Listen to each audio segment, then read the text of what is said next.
Hey everyone! We're going to learn today how to put in some extensions. This is Matilda. She came to me all messed up. So today we're going to fix her up. She's already wearing some extensions, but we're going to put some more in just to help balance her hair out. So I'm going to get her set up here, and I want everyone to see that we're going to use 3 different kinds today. We're going to use the tape-in method, the eye-link, and the care link. And as you can see, I have all my tools ready, even for blending. We have our razor and our thinning shear. We have our tape-in extension, our eye-link extension with dark grooved beads, and our care link extensions. So let's go ahead and get started.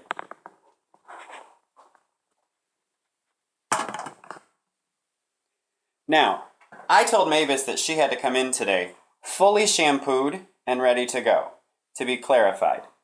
But she didn't, so today I clarified her hair, blew it dry, and made sure that we had no oil residue on her hair. So that way, we can make sure that our tape extensions will adhere to her hair. I've already sectioned her off, keeping a perimeter parting of about 1 inch. We want to keep between 1/2 to 1 inch, depending on the perimeter of her head and how thick her hair is, so that when she pulls it back, we can make sure that we cover our work. I've also made sure that I left room for her glasses, because, you know, she wears her big sunglasses every day. So I wanted to make sure that it wouldn't catch and put in her hair.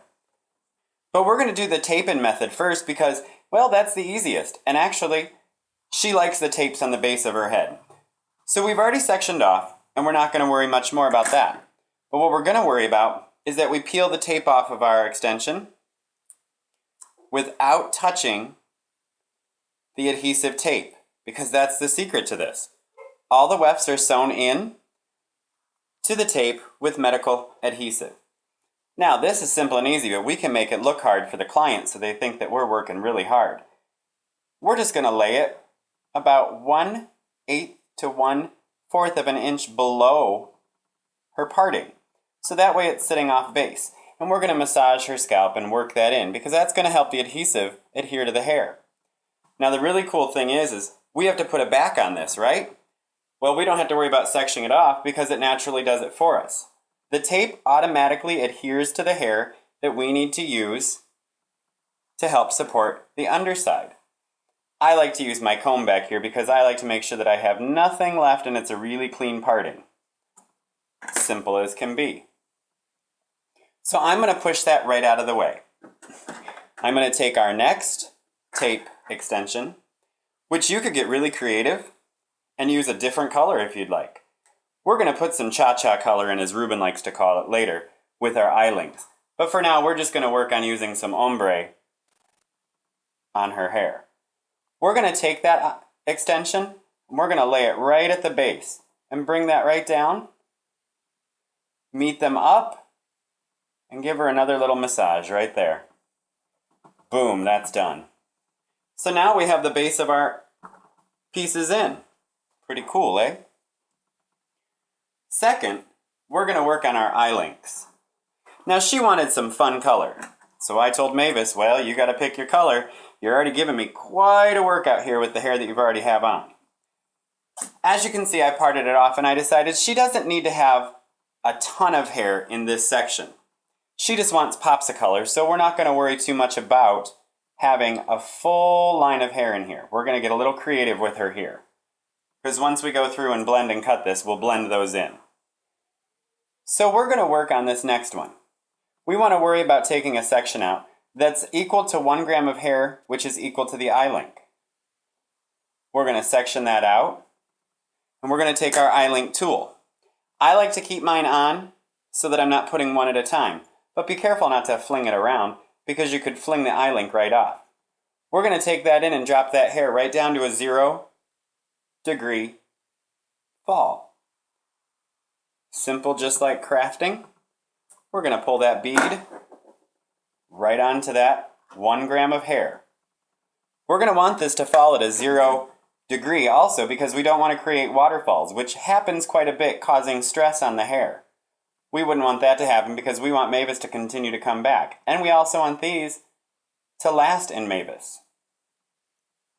Working these is a little tough, but you soon get the hang of it. We're going to take our crimping tool, and we're going to look at this, and now that we have this in the spot where we want it, we can adjust our crimping tool to right where we need it. We're going to press once, and of course I pulled the hair right out.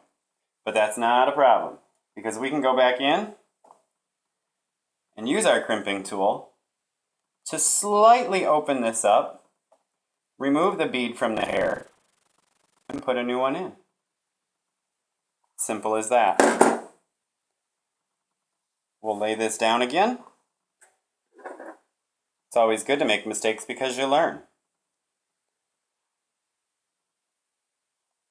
We're going to take our tool, we place the hair in there, we're going to pull it right on through. We're going to lace it. It's kind of like lacing up a shoe. And we're going to slide that all the way up there, slide that in, so that we can work this down to where we need it, without pulling the eye-tip out, obviously. But like I said, without a mistake, you don't learn. So mistakes are good. We've got that set at a 0 degree, and we're going to press once, twice on that end. We're going to roll it over, which helps, knowing if you have it too tight, and 3. Let's go ahead and do that again, just so we make sure we get a nice piece of set of cha-cha color in her hair.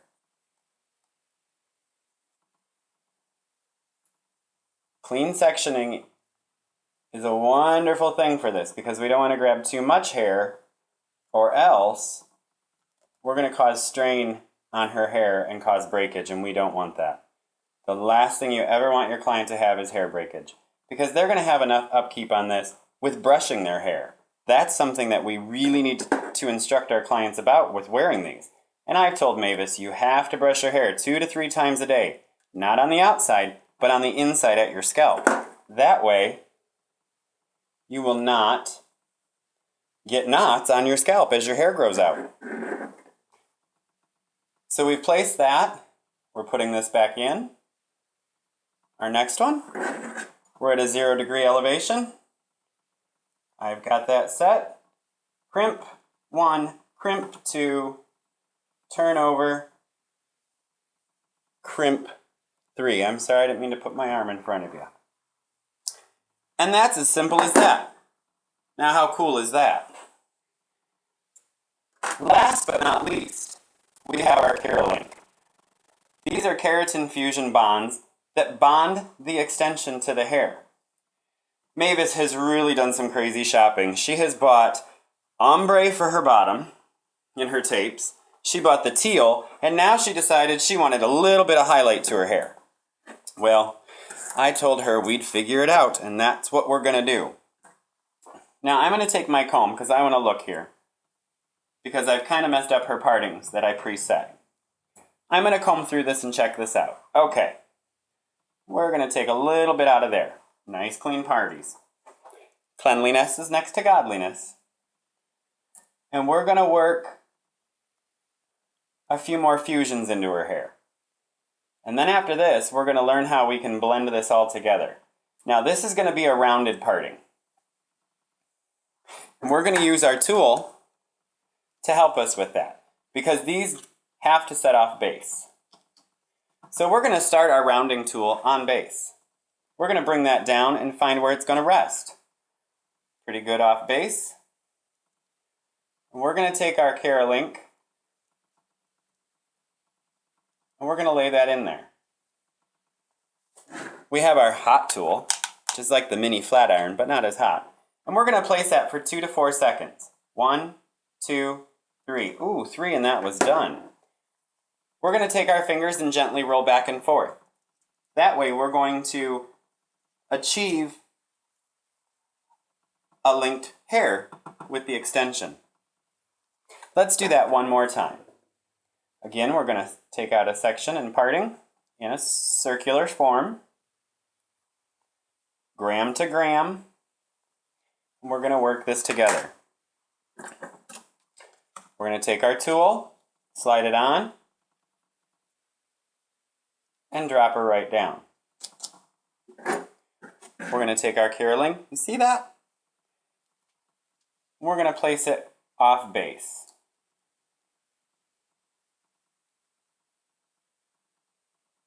We'll get that to rest.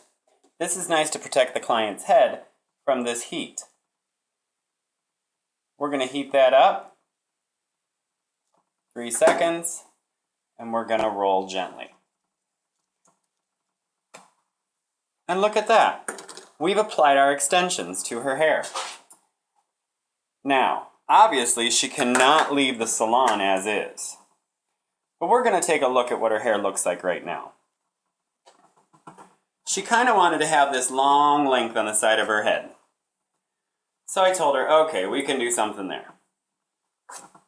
It's fallen down pretty nice. She also came in with all these in the back of her head, which I have pinned away. So we're going to drop these down also.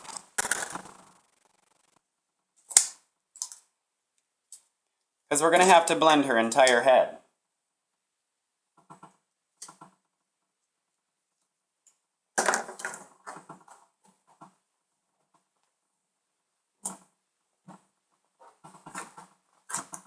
But we're mainly going to focus on the side of her head because she doesn't want to lose much length off of the bottom.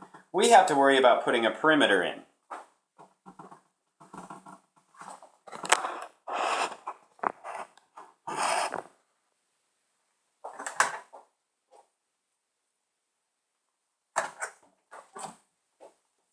So we're going to work on this. I'm going to use my razor because I want to worry about the length at which we are is where we're going to keep. But we have this large L shape. We need to blend that right on out with light feather strokes. Real light feather strokes. A new blade is always recommended when you're doing extension work. Always. We're slowly blending her bangs into each other.